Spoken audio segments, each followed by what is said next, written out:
좋으신 하나님을 함께 찬양합시다. 할렐루야.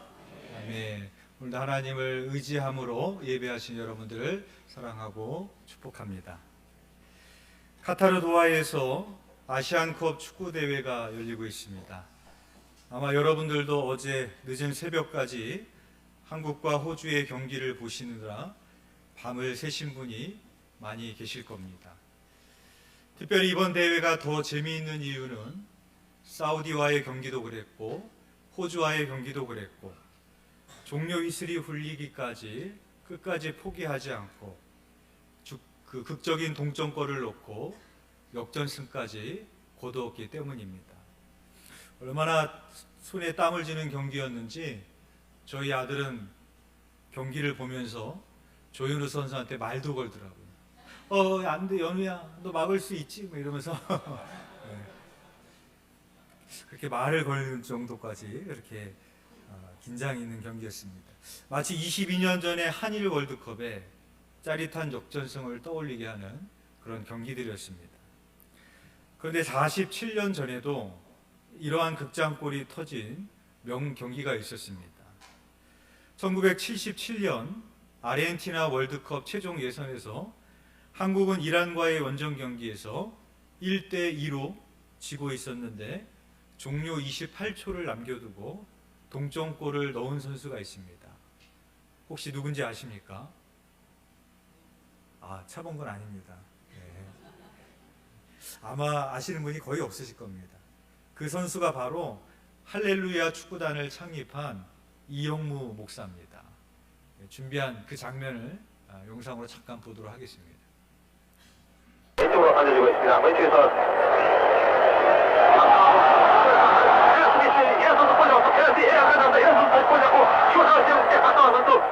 그리고 고라니 사우스로 막았습니다. 코너킥. 주심은 골킥을 선언했습니다. 위에 보면 이제 흰 글씨가 있죠. 위험한 그 패스를 했죠. 우리 한국팀이. 문전에서는 그런 위험한 패스는 안 봐야 할 텐데 말이죠.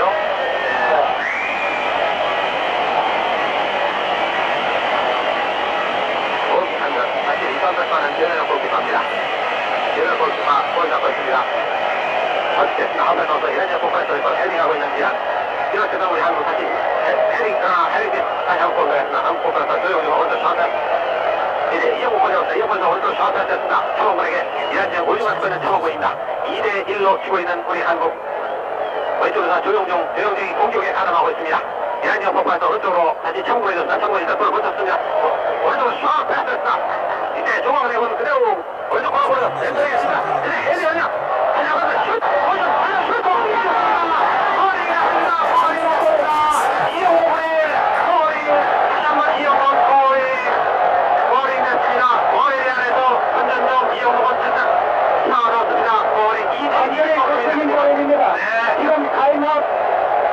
아마 한 1, 2분밖에 안 남았을 거예요.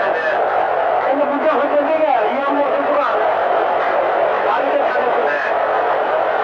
2대2 동점이 됐습니다. 28초를 남겨두고 이영무 선수가 극적인 동점골을 넣었습니다. 이 경기가 이영무 선수가 축구장에서 골을 넣고 그라운드에 무릎을 꿇고 제일 처음 기도했던 그런 경기였습니다. 그리고 이 이후부터 이영무 선수는 골을 넣을 때마다 그라운드에 무릎을 꿇고 하나님께 기도를 드렸습니다. 이영무 선수가 그라운드에서 골을 넣고 기도를 한 이유가 있습니다. 이영무 선수는 신체적으로 국가대표 선수의 발탁이 되는 것은 거의 불가능한 몸이었습니다. 그 당시라고 해도 축구 선수라면 아무리 못해도 신장이 170은 넘어야 되는데 이영무 선수는 164.8cm였고 몸무게도 아무리 못해도 60kg는 넘어야 되는데 53kg의 왜소한 체격이었습니다. 축구 경기는 몸싸움이 심하기 때문에 체격 조건이 좋아야 됩니다. 그런데 키도 조그맣고 몸도 막대기같이 힘이 없으니까 다른 선수랑 부딪히면 2, 3m씩 나가 떨어지는 겁니다. 또 축구 경기는 체격 조건만 좋아서 되는 것이 아니라 스피드도 좋아야 됩니다. 그런데 이영문 선수는 달리기가 느린 편이었습니다. 그 당시 국가대표 선수 중에 100m가 13초를 넘는 선수는 없었고 다 11초나 12초는 뛰었는데 이영우 선수는 13초가 넘는 겁니다. 그래서 이영우 선수는 별명이 악발이었습니다. 항상 남들보다 2배 더 뛴다는 마음으로 새벽에 일어나면 산에 뛰어 올라갔다 오고 한밤중이나 낮이나 시간이 될 때마다 남들보다 더 2배 뛰었습니다. 그러나 이영우 선수의 고백은 내가 국가대표가 될 수 있었던 것은 나의 노력이 아니라 하나님의 은혜가 아니고서는 불가능한 일이었다라고 고백을 합니다. 체격 조건도 좋지 않고 스피드도 느리고 집안 형편도 가난하고 그래서 늘 하나님께 간절히 기도할 수밖에 없었습니다. 하나님, 저 국가대표 선수 되게 해주세요. 제가 국가대표 선수 되면 하나님 영광 드러내는 선수 되겠습니다. 그리고 국가대표 선수로 발탁이 되었는데 아까 보신 경기에서 같이 뛴 선수들이 차범근, 허정무, 조광래, 한국의 전설 같은 선수들과 같이 국가대표를 할 수 있었고 극적인 동점골까지 넣게 되었습니다.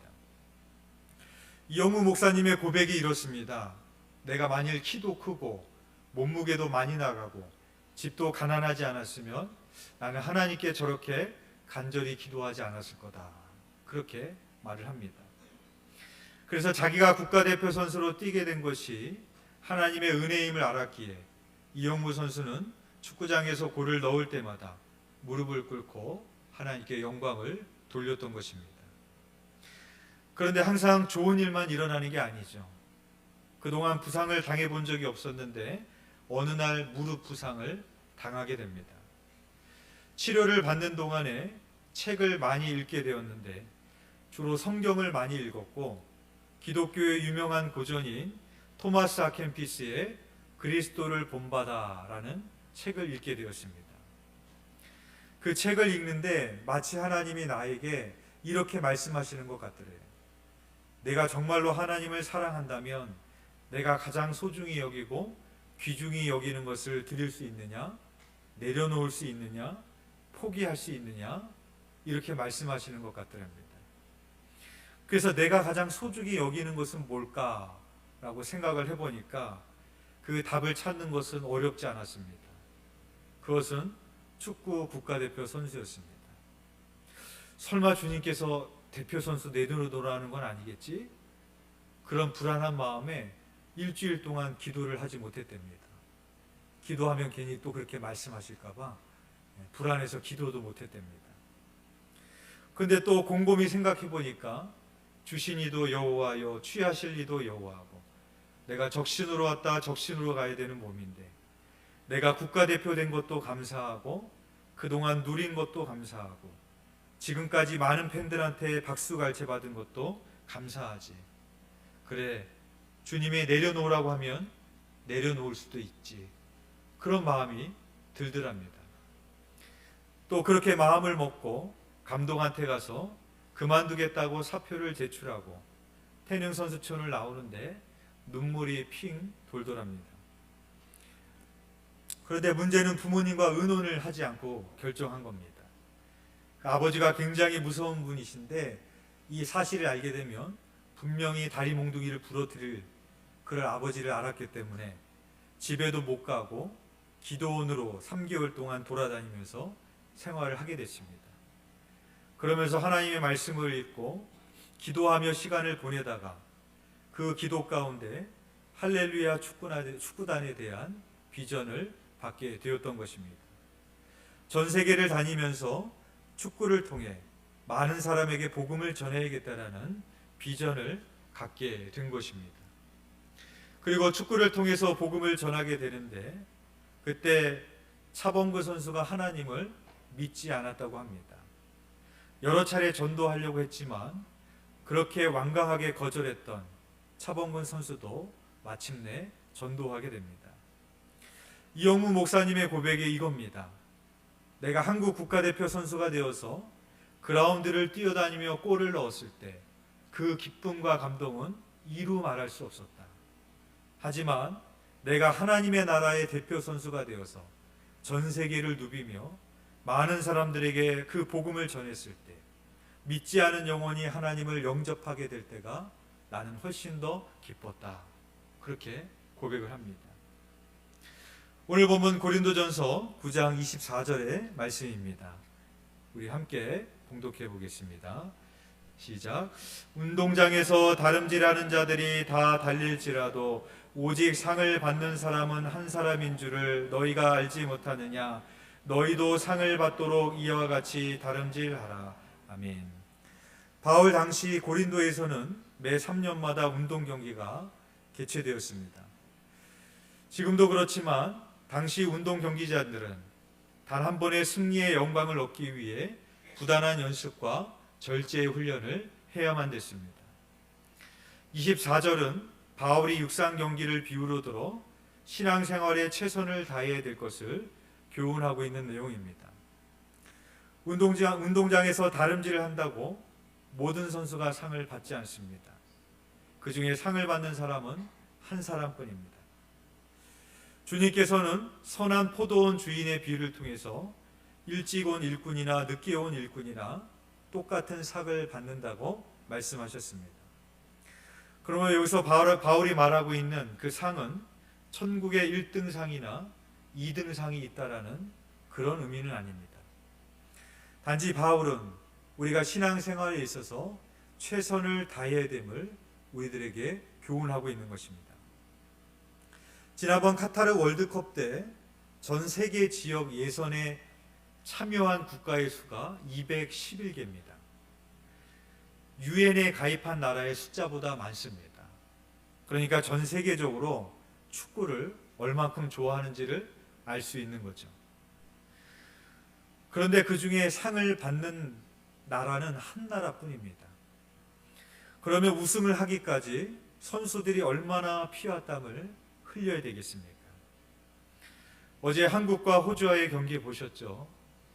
연장전에서 손흥민 선수는 햄스트링이 올라와서 다리를 부여잡고 다녔고, 황희찬 선수는 너무 열심히 뛰다가 상대 선수랑 부딪혀서 무릎 보호대를 빼서 던져버리는 그런 장면도 보았습니다. 경기자가 우승을 하기 위해서는 철저히 자기를 절제하며 고된 훈련도 감수해야만 됩니다.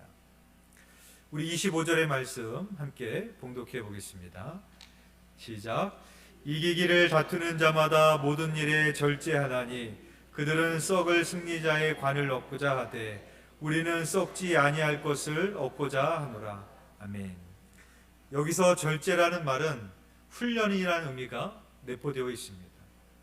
실제로 경기자들이 우승을 하기 위해서는 철저히 자기를 절제해야 되고 고된 훈련도 감내해야만 됩니다. 그렇게 열심히 해서 1등만 상을 받는데 우승자에게만 월계관을 씌워줬습니다. 그런데 그 월계관은 나뭇잎을 엮어서 만들었기 때문에 금방 시들어져 버리고 썩어져 버립니다.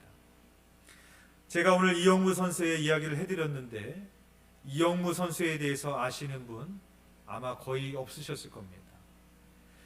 운동선수가 아무리 화려한 성적을 거두어도 시대가 지나면 금방 사람들에게 잊혀지기 마련인 것입니다.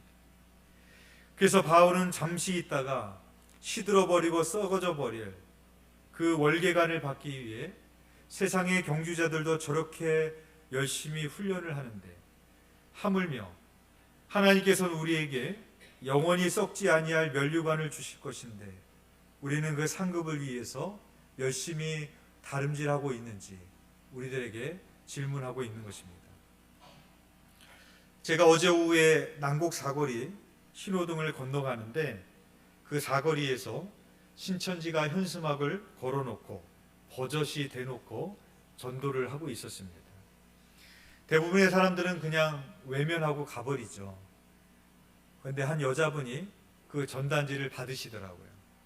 그리고 그거를 유심히 쳐다보는 그 장면을 제가 횡단보도를 건너가다가 뒤에서 보게 됐습니다.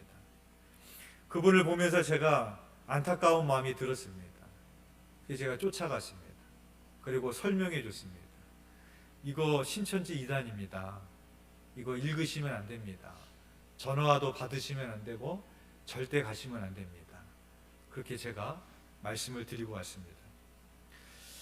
만약에 바울이 오늘날 우리가 사는 시대로 온다면 어떤 마음이 들까요?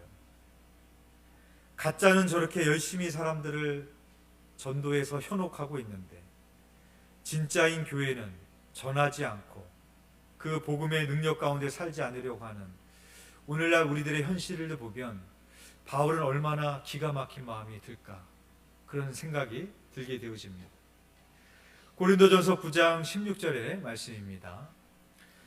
내가 복음을 전할지라도 자랑할 것이 없음은 내가 부득불 할 일임이라.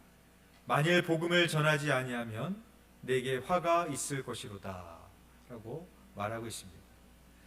바울은 내가 복음을 전하는 것은 부득불 할 일이라고 했습니다. 그러니까 은혜를 받은 자로서 마땅히 해야 될 일임을 말하고 있는 것입니다. 그리고 복음을 전하지 아니하면 내게 화가 있을 것이라 라고 말을 했습니다.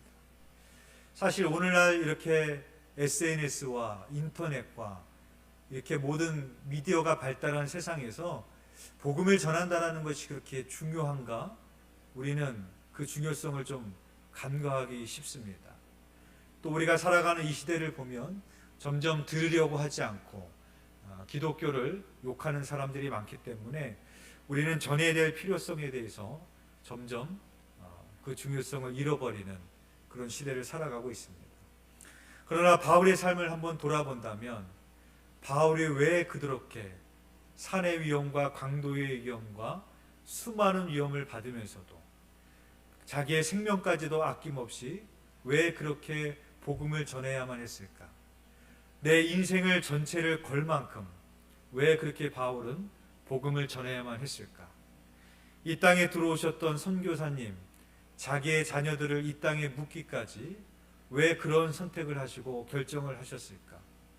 오늘날에도 이름도 없이 빛도 없이 세계의 그 나라에 가셔서 그 복음을 전하기 위해서 자기의 삶을 드리고 계시는 그런 분들을 생각한다면 우리가 절대 복음의 가치가 낮기 때문에 그렇지 않다라는 것을 우리는 쉽게 깨달을 수 있는 것입니다. 그래서 바울은 이렇게 말을 합니다. 26절에서 27절의 말씀입니다. 우리 함께 봉독해 보겠습니다. 시작. 그러므로 나는 다름질하기를 향방 없는 것 같이 아니하고 싸우기를 허공을 치는 것 같이 아니하며 내가 내 몸을 쳐 복종하게 함은 내가 남에게 전파한 후에 자신이 도리어 버림을 당할까 두려워함이로다. 아멘. 향방 없는 것 같이 아니하고, 다름질하는 선수는 아무 방향으로 뛰지 않죠. 분명히 골인점과 목표를 향해서 달려가게 됩니다. 바울은 경기에 임하는 선수를 비유로 들어서 바울 자신도 분명한 목표와 방향성을 가지고 신앙의 경주를 해야 됨을 우리에게 말하고 있습니다. 허공을 치는 것 같이 아니하며, 이 말은 권투 선수가 분명한 목표를 가지고 공격하는 것처럼 분명한 목표를 가지고 복음의 길을 걸어가야 됨을 우리들에게 말씀하고 있는 것입니다. 이처럼 성도의 삶에는 분명한 목표가 있어야 됩니다. 먼저 전도의 목표가 있어야 됩니다. 청파감리교회를 담임하시는 김기성 목사님이라고 있습니다. 방송에도 자주 나오시는데 이 목사님의 이야기를 듣다 보니까 마치 생기신 거는 모태신앙인처럼 생겼는데 이분이 고등학교 졸업을 하고 교회를 처음 가셨다라고, 그러니까 굉장히 늦게 믿으신 거죠. 그리고 신학교를 가고 목회자가 되었다라는 이야기를 들었습니다. 근데 목사님의 어머니는 오래전부터 신앙생활을 하고 계셨다고 합니다. 그래서 목사님이 신학대학에 가서 입학식을 하던 날 집에 돌아왔더니 어머니가 이렇게 말씀하시더랍니다. 얘야, 나는 참 기쁘다 그러더랍니다. 목사가 된 그 아들을 보면서 하시는 말씀이겠죠. 그래서 그 목사님이 어머니 왜요? 라고 물었습니다. 그때 어머님의 대답이 나는 막내 아들을 주의 종 삼아달라고 14년 동안 전부터 기도했어. 그렇게 대답을 하시더랍니다. 목사님이 교회에 나가기 전부터 어머니는 주의 종 삼아달라고 기도했던 겁니다. 그래서 목사님이 어머니에게 물었답니다. 어머니, 그런데 어쩌면 그렇게 교회 가자는 소리를 한 번도 하지 않으셨어요? 그때 어머니가 대답하기를 하나님께 부탁드렸지 라고 말을 하시더랍니다. 그러니까 어머니의 기도는 하나님을 향한 절대적인 신뢰였습니다. 아들의 마음을 변화시켜 달라고, 우리 아들이 하나님을 만나게 해달라고, 하나님을 향한 어머니의 절대적인 신뢰가 목사님을 만들었던 것입니다. 아들을 위해서 몇 년 동안 기도하셨다고요? 14년. 10대 시절에 빌레그리엄 목사님의 전도회 집회 갔다가 예수 그리스도를 영접했던 한 남자가 자기 형에게 예수님을 믿으라고 설득했지만 계속 거절당했습니다. 시간이 흘러서 형은 간암 진단을 받았습니다. 결국 그는 임종을 앞두고 자기의 삶을 그리스도에게 의탁하게 되었습니다. 동생이 자기 형의 구원을 위해 기도한 시간을 말했는데 무려 48년 동안 기도했다고 합니다. 몇 년 동안 기도했다고요? 48년. 아들의 구원을 위해서 14년, 형의 구원을 위해서 48년. 여러분은 여러분의 자녀의 구원을 위해서, 여러분의 가족의 구원을 위해서 어느 정도 기도해 보셨습니까? 혹시 기도하시다가 지쳐서 그냥 포기해 버리시지는 않으셨습니까? 저희 장모님은 살아생전에 교회에서 기도의 사람으로 불리셨던 분입니다. 그래서 자녀 중에 주의 종이 나오기를 기대하셨던 것 같아요. 그래서 제 아내가 감리교 신학대학을 가게 된 이유도 장모님의 영향력 때문이었습니다. 그러나 제 아내는 신학교에 갔지만 얼마 되지 않아서 적성에 맞지 않아서 그만뒀습니다. 그리고 시간이 지나서 전혀 예상치도 못하게 저와 만나게 됐고 지금은 두드림교회 사모님이 되었습니다.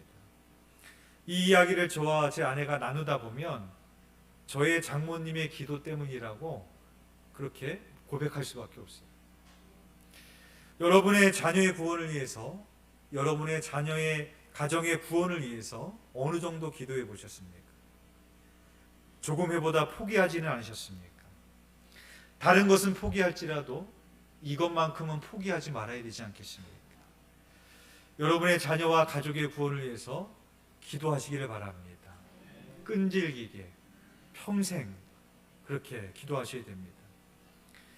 무신론자가 선교사로 변신한 사건, 한때 문제하였던 아이가 지금은 예배 인도자로 서 있는 모습, 냉담한 제소자가 사랑 많은 목사로 변화된 일, 늘 부재 중이었던 아빠가 이제는 그리스도 중심의 가정을 이끄는 영적 가장으로 변모된 모습, 자기에 빠졌던 나르시시스트가 헌신적으로 남을 섬기는 종이 된 것, 마약 중독자가 영혼을 구원하는 사람으로 변화된 것, 모든 것을 가졌다고 생각했던 사람이 어느 날 예수보다 더 귀한 것이 없음을 깨닫게 되는 일.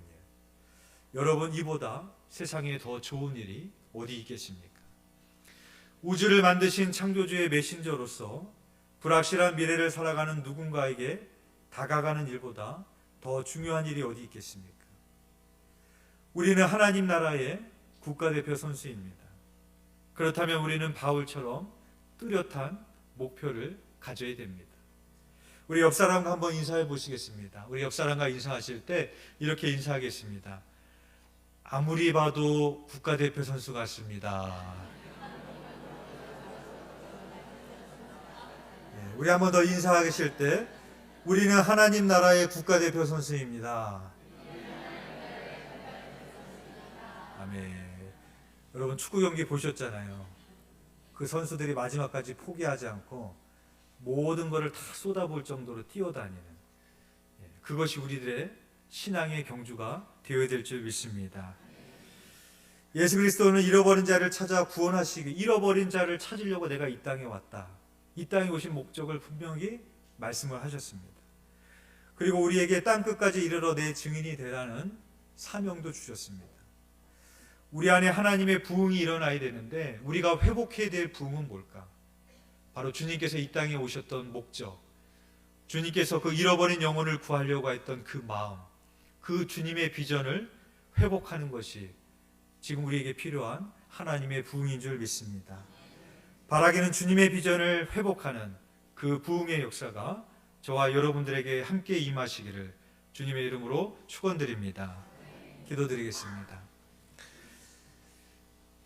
하나님, 우리가 무엇이간데 우리를 이처럼 사랑하시사 우리를 구원하시기 위하여 이 땅에 인간의 몸으로 오셔서 십자가에 죽으시기까지 우리를 용서하시고 구원하기 원하셨던 예수님의 33년의 짧은 공생의 시간들을 우리가 돌아봅니다.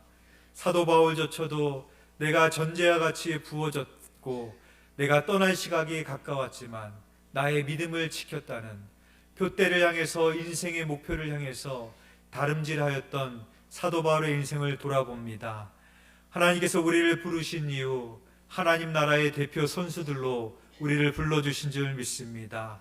우리에게 주신 은사대로, 우리에게 주신 물질로, 우리의 직분대로 우리의 가정을 구원하고 그 잃어버린 영혼들을 위하여 하나님의 나라를 세워가는 일에 쓰임받는 잘하였다 착하고 충성된 종이라는 하나님께 칭찬받는 우리 모두가 될 수 있도록 인도하여 주시고 사용하여 주시옵소서. 감사를 드리오며 예수 그리스도의 이름으로 기도드렸사옵나이다.